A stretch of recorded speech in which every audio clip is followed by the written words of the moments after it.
Sometimes you can try so hard at something. Sometimes you can be so prepared and still fail.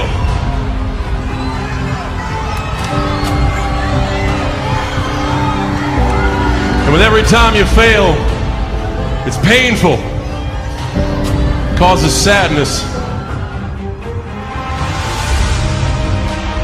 I've often said a man's character is not judged after he celebrates a victory, but by what he does when his back is against the wall.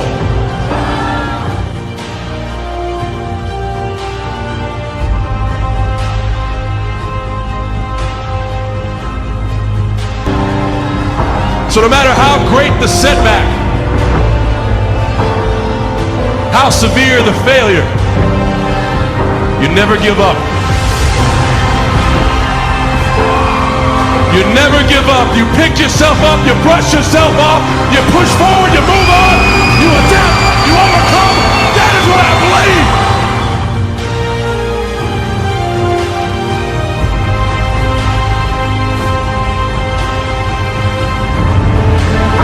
I'm talking to those people who still believe.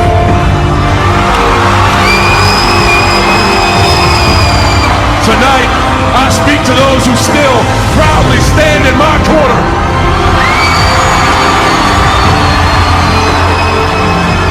You have not given up on me, and I will not give up on you.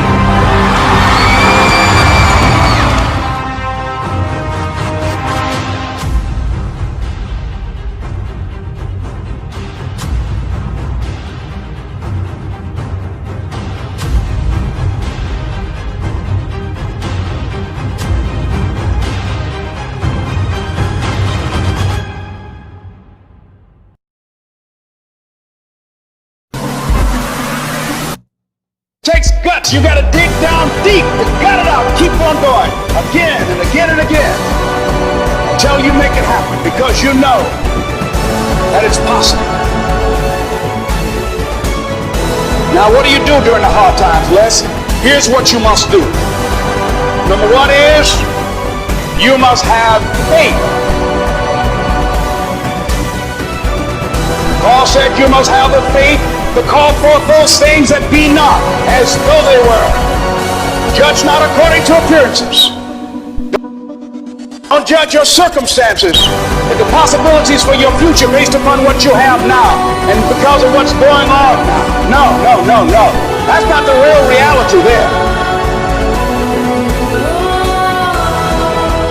What you're going through, if you're going through some hard times, it has not come to stay, it has come to pass.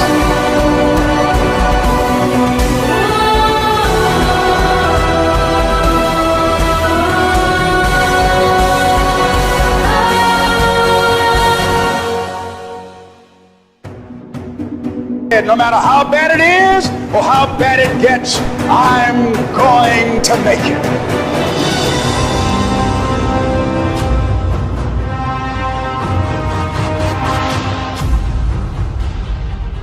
It is time to set the records straight. My road to WrestleMania starts right now. Everybody here, everybody watching, I won't be stopped. I can't be stopped.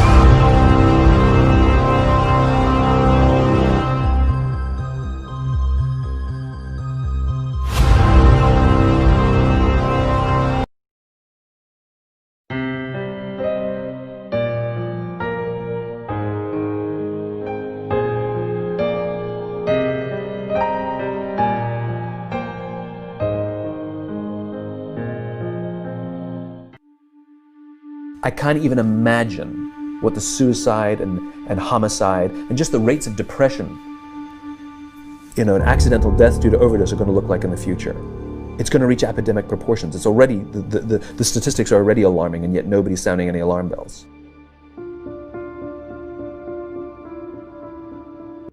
Can I borrow someone's phone, please? Anyone? Thank you. Okay, there is a subconscious reaction to these devices when we use them, okay? What if I were to hold my phone while I'm talking to you? I'm not checking it, it's not buzzing, it's not beeping. I'm nothing. I'm just holding it. Do you feel at this moment that you are the most important thing to me right now? No, you do not. Because there is a subconscious reaction we have to the device. When it is out, it makes the people around us feel that they are less important. So when we're walking down the halls in our offices and somebody says, hey boss, can I ask you a question? You go, sure, what's on your mind? We've just told them they're not that important. Or we can go, sure, what's on your mind? And if you don't have a pocket, find a shelf, put it on the shelf, come back and say, sure, what's on your mind? When we show up to a meeting, or a lunch, or a dinner, with our colleagues, our clients, or our friends, or our families, and we put the phone on the table, we have announced to everyone in the room that they are not that important to us. And by the way, putting the phone upside down is not more polite. My favorite one is in the meeting or at a lunch with someone that the phone will ring and the caller ID will pop up and they will go, I'm not going to get it. Oh, so magnanimous. Oh, I'm lucky to eat with you today. Or they could just put the damn thing away. You can tell how addicted we are. When somebody pulls out their phone when you're with them, how uncomfortable does that make us feel? You're walking down the street with someone, they pull their phone out. We feel stupid, so what do? We pull our phones out. We're so addicted. Somebody goes to the bathroom when we're at dinner, and what do we have to sit there by ourselves? God forbid we should look around the room for 5 minutes.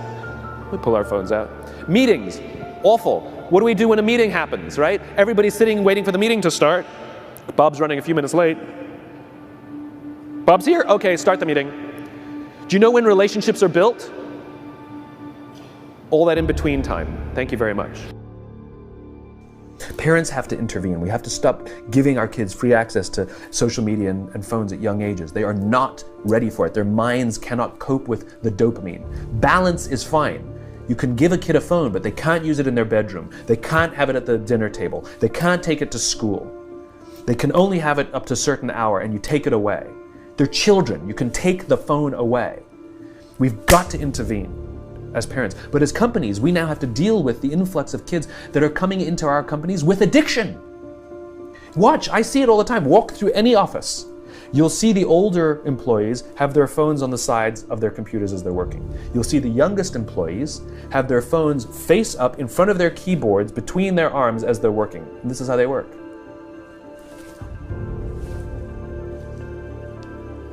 And the science is alarming. They did experiments on mice where they did the multitasking. They put flashing lights to mimic going from the computer to the cell phone, the computer to the cell phone to the TV. The mice that were exposed to the changing lights, it took them 3 times longer to solve a maze than the mice that weren't, and the damage was permanent. It didn't improve when they stopped the lights.